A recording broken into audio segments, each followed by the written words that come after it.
Kembali lagi di Reaksi Sejarah. Kali ini kita mau membahas flexing yang ramai banget di media sosial, tapi dari scene Doraemon dan Nobita di film Doraemon atau kartun Doraemon ya. Jadi langsung aja yuk kita masuk ke videonya, teman-teman. Menanam kembang api. Hah, kemarin itu sayang sekali loh. Kamu nggak bisa datang ke pesta kembang api. Kenapa? Kemarin itu kan yang terbaik tahu. Kan pesta kembang apiku. Acaranya kamu yang buat. Betul, karena aku anak orang kaya. Jadi semua biaya kembang apinya aku sendiri yang bayar. Oke, kita stop dulu ya. Di awal aja ini udah menunjukkan yang namanya flexing adiluhung dari seorang Suneo yang memang terlahir kaya raya, teman-teman. Nah, di scene awal scene ini aku cuma pengen bahas dulu sedikit di mana Suneo ini dia mengafirmasi dirinya sebagai kelas sosial tertentu, katakanlah dia sebagai kelas borjoa, dan Nobita ini sebagai orang biasa aja gitu ya. Ya kelas menengah lah kita bisa bilang gitu ya, yang nggak kaya-kaya banget, nggak miskin-miskin juga karena dia bisa hidup seperti biasa gitu si Nobita ini. Nah, karena Nobita sakit, Nobita nggak bisa datang ke acara kembang api yang kemarin dilaksanain sama si Suneo. Flexing zaman dulu sebelum adanya internet gitu ya, datang ke rumahnya cuma buat pamer gitu. Kalau kemarin aku habis bikin acara kembang api terus kok kamu nggak lihat, padahal itu acara keren banget. Kurang lebih gitu lah ya yang dilakukan oleh Suneo tadi. Nah, ngomong-ngomong tentang ini, kita akan bahas nanti sejarahnya, tapi kita lanjutin dulu nonton videonya. Pesta kembang api ini sepenuhnya disponsori oleh Suneo Honekawa. Semua yang datang sampai terhanyut dalam suasana loh. Wah, sampai kembang apinya juga buat sendiri. Ya, percuma juga sih aku cerita. Kalian kan nggak datang. Sudah ya, dah. Nah, di bagian ini sebetulnya Suneo ini cuma mau menegaskan bahwa dengan privilege yang dimiliki, ini kata yang aku kurang suka pakai ya, privilege yang dimiliki oleh Suneo ini, dia bisa memberikan kebahagiaan bagi orang lain. Ya dibuktikan dengan dia tadi ngomong banyak loh orang yang datang. Nah, jadi ketika berbicara flexing ini memang diminati teman-teman.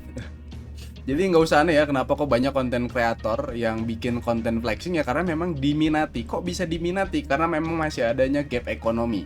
Dan gap ekonomi ini nggak bisa dilepasin dari asal usul penggunaan istilah flexing itu sendiri.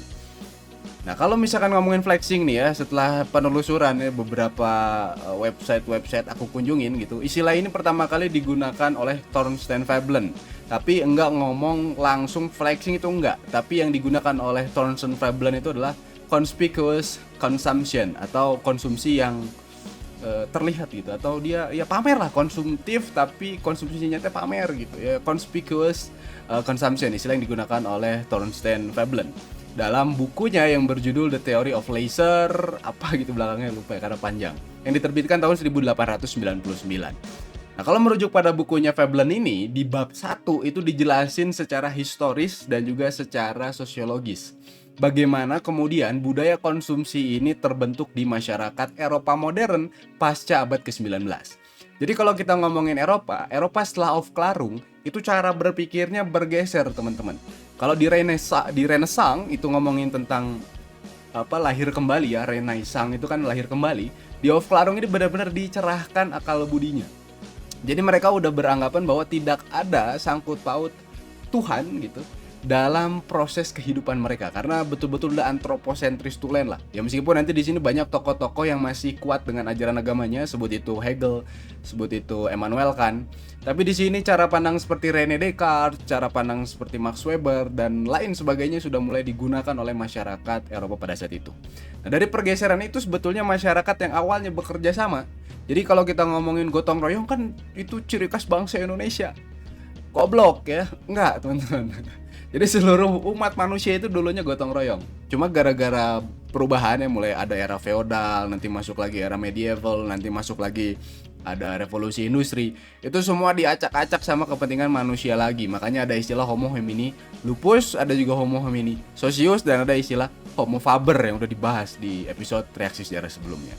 Jadi di sini teman-teman silahkan baca karyanya Thorsten Veblen, bab 1 aja dulu lah yang dibacanya, karena itu yang menjelaskan asal-usul dari istilah flexing itu sendiri. Kita lanjut lagi ke videonya, kepanjangan ini. Jadi dia kesini cuma mau pamer. Eh, Suneo menyebalkan. kamu tenang dulu, nanti demamnya tambah tinggi loh. Kesel. Aduh, Hmm, Loh, Oh, demamnya malah turun.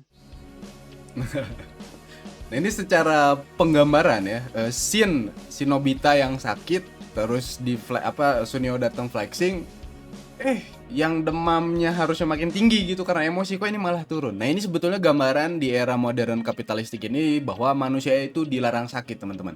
Karena kalau kamu sakit, kamu akan ketinggalan cukup panjang dari orang-orang yang lain. Karena hal yang dikedepankan di era kapitalisme mutakhir ini adalah kompetisi. Yang ngomongin skill deh hari ini, apa-apanya itu serba skill.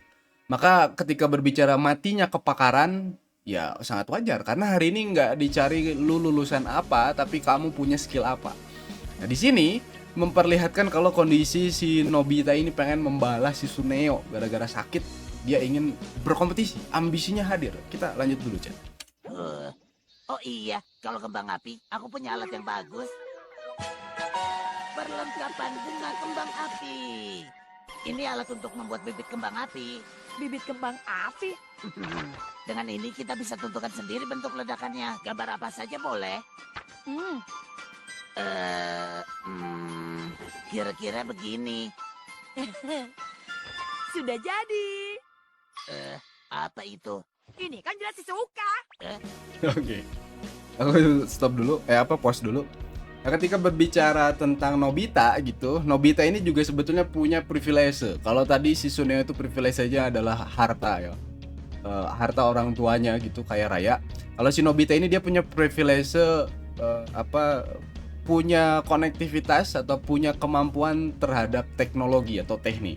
Nah, bayangkan di frame ini Nobita itu sendirian, tapi Nobita ini sedang berhadapan dengan satu teknologi. Apa itu namanya bebas, cuma di film ini kan di serial ini disebut sebagai Doraemon. Jadi Doraemon ini adalah teknologi dan Nobita ini adalah manusia yang mengoperasikan teknologi. Nah, di sini ketika berbicara teknologi yang berkembang era hari ini, teman-teman, kalian tidak harus pintar untuk bisa menyentuh teknologi. Ya realitanya kan Nobita ini kalau ulangan nilainya selalu 0 gitu, tapi dia punya akses terhadap teknologi. Apakah ini jadi masalah? Iya, ini jadi masalah, tapi nggak akan kita bahas di sini karena ini nanti berkaitan sama asal-usul manusia, ngomongnya juga tentang kemajuan cara berpikir umat manusia. Mungkin nanti akan aku bahas di konten terpisah karena berbicara tentang Immanuel Kant dan beberapa filsuf-filsuf lain di Jerman dan juga Perancis.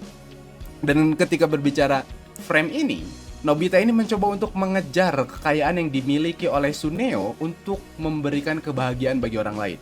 Kalau Suneo itu dengan hartanya bisa flexing dan bisa bikin orang lain tertawa, tersenyum melihat pesta kembang api. Sedangkan si Nobita ini karena dia tidak punya duit tapi dia punya akses terhadap teknik atau teknologi, ya dia mencoba untuk melakukan hal yang sama seperti Suneo tapi menggunakan teknologi yang dimiliki oleh Doraemon. Lantas, apakah masyarakat yang sudah melek terhadap teknologi harus pintar menyikapi dalam penggunaan teknologinya, atau kita cukup seperti Nobita aja yang punya akses terhadap teknologi dan masih bisa tetap flexing? Mari kita bincang di kolom komentar.